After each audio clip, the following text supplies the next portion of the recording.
Hello, RICP and retirement income professionals. A lot of you know me from the RICP. I was one of the co-founders and co-creators of it, Jamie Hopkins.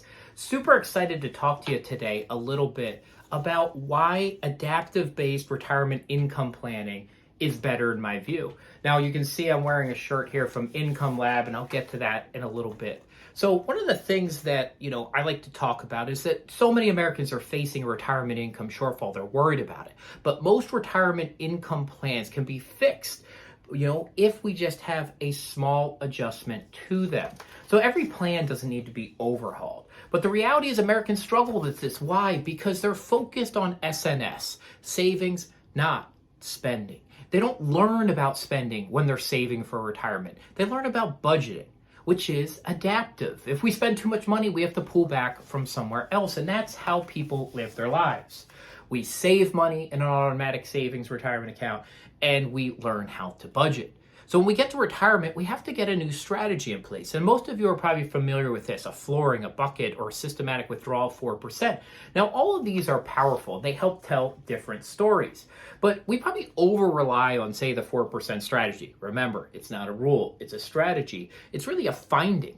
It's a finding of, how returns played in the past. But this is not how people actually behave. People don't take 4% and spend it adjusted for inflation, constant throughout their life. Spending looks much different. It starts up a little high, maybe early in retirement, drops down, then peaks for a lot of people later on. And then we look at this and we apply it to a 4% strategy and we say, you've got a 78% chance of success. And we frame retirement around success or failure, which to me is the wrong way to do it.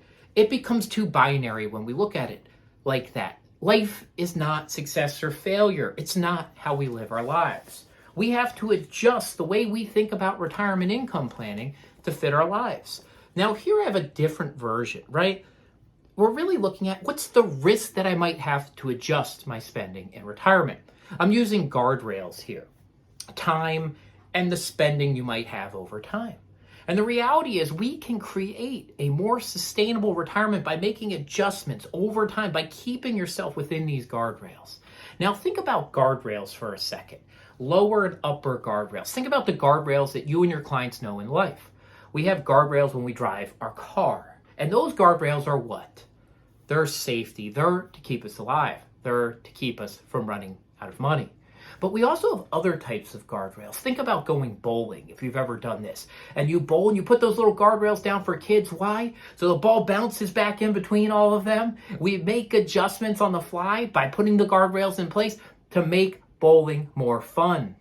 Guardrails there aren't just about safety, right? They're about abundance. They're about making this more enjoyable. And so actually upper guardrails tell you that you can spend more, that you can live a more enjoyable retirement.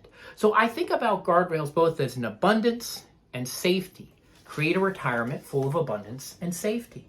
And the reality is these small adjustments, they don't have to be massive things. Work 6 months longer, have tax efficient withdrawals, Roth conversions and tax location.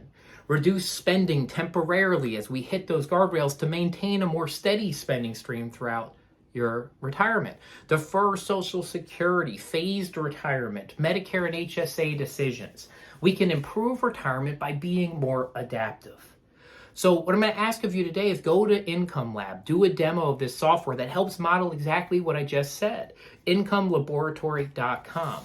Because remember, right, your clients don't fail, they adjust. So your plan should too. Again, Jamie Hopkins here. Thanks for taking some time with me and looking at how I now view retirement income planning, not as this static payment, not as this static spending strategy, but an adjustment-based strategy that's both about safety, abundance, and adjustments.